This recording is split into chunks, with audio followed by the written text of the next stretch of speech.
नमस्कार सहकारी मित्रांनो, माझ्या यूट्यूब चॅनलला आपल्या सर्वांचे पुनश्च एकदा हार्दिक स्वागत आहे।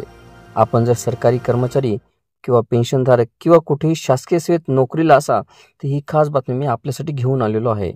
पण तत्पूर्वी आपण आमच्या चॅनलवर नवीन असल्यास चॅनलला निश्चितच सबस्क्राईब करा आणि बेल आयकॉनला प्रेस करून ऑल नोटिफिकेशन्स ऑन करा, जेणेकरून आपल्याला व्हिडिओचे सर्व नोटिफिकेशन्स हे सर्वात अगोदर हे प्राप्त होतील। नमस्कार। महाराष्ट्र राज्य शासकीय सेवेत कार्यरत असणाऱ्या सरकारी कर्मचाऱ्यांना होळीच्या आधीच एक मोठी भेट मिळाली आहे। यावर्षी देशात 14 मार्च रोजी होळीचा मोठा सण साजरा होणार आहे। महाराष्ट्रात मात्र 13 मार्च रोजी होळीचा सण साजरा होईल आणि 14 मार्चला धुलीवंदन म्हणून साजरा होणार आहे। दरम्यान होळीच्या आधीच राज्यातील सरकारी कर्मचाऱ्यांची एक मोठी मागणी पूर्ण झालेली आहे। राज्य कर्मचाऱ्यांच्या सेवानिवृत्तीनंतरच्या लाभाच्या रकमेत वाढ करण्याचा निर्णय हा सरकारने घेतलेला आहे आणि याबाबतचा GR देखील निर्गमित करण्यात आला आहे। सेवानिवृत्तीनंतर राज्य कर्मचाऱ्यांना दिल्या जाणाऱ्या ग्रॅच्युटीच्या म्हणजे सेवानिवृत्ती उपदान किंवा मृत्यू उपदानाच्या रकमेत वाढ करण्यात आली आहे। खरे तर आधी सेवानिवृत्ती उपदानाची कमाल मर्यादा ही 14 लाख रुपये इतकी होती, म्हणजेच राज्य कर्मचाऱ्यांना कमाल 14 लाख रुपये इतके सेवानिवृत्ती उपदान हे मिळत होते। पण आता हीच रक्कम 6 लाख रुपयांनी वाढून राज्य कर्मचाऱ्यांना आता 20 लाख रुपयापर्यंतची ग्रॅच्युटी ही मिळणार आहे। राज्य शासनाने याबाबतचा शासन निर्णय काल अर्थातच 11 मार्च 2025 रोजी निर्गमित केला। महाराष्ट्र राज्य शासनाच्या शालेय शिक्षण विभागामार्फत या संदर्भातील GR म्हणजेच शासन निर्णय आज जारी करण्यात आला आहे।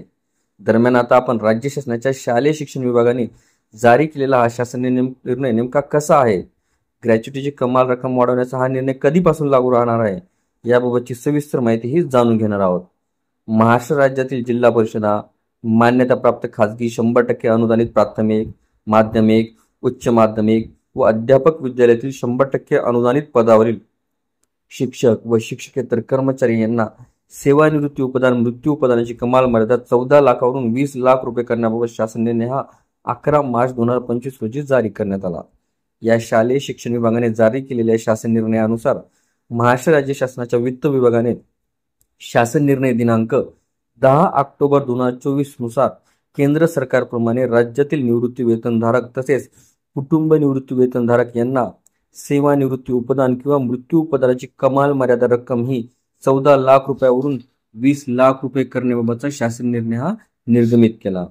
दरम्यान राज्य शासनाच्या वित्त विभागाच्या सदर निर्णयातील तरतुदीनुसार राज्यातील जिल्हा परिषदा, मान्यताप्राप्त खाजगी 100% अनुदानित प्राथमिक, माध्यमिक, उच्च माध्यमिक व अध्यापक विद्यालयातील 100% अनुदानित पदावरील शिक्षक व शिक्षकेतर कर्मचारी यांना दिनांक 1/9/2024 पासून सेवानिवृत्ती उपदान व मृत्यू उपदानाची कमाल मर्यादा ही 14 लाख रुपयापासून 20 लाख रुपयाशी वाढवण्यात आली आहे। म्हणजे संबंधित राज्य कर्मचाऱ्यांना लागू होणारा हा निर्णय 1 नोव्हेंबर 2024 पासून लागू असणार आहे। या निर्णयामुळे संबंधित कर्मचाऱ्यांना 20 लाख रुपयापर्यंतची ग्रॅच्युटी मिळणार आहे। नक्कीच हा निर्णय संबंधित कर्मचाऱ्यांसाठी मोठा आर्थिक फायद्याचा ठरणार आहे। आपल्याला व्हिडिओ आवडले असल्यास चॅनलला नक्कीच लाईक, शेअर आणि कमेंट्स करायला विसरू नका। तसेच चॅनलला ऑल नोटिफिकेशन्स ऑन करून सबस्क्राईब करा, जेणेकरून व्हिडिओचे सर्व नोटिफिकेशन्स आपल्याला सर्वप्रथम मिळतील।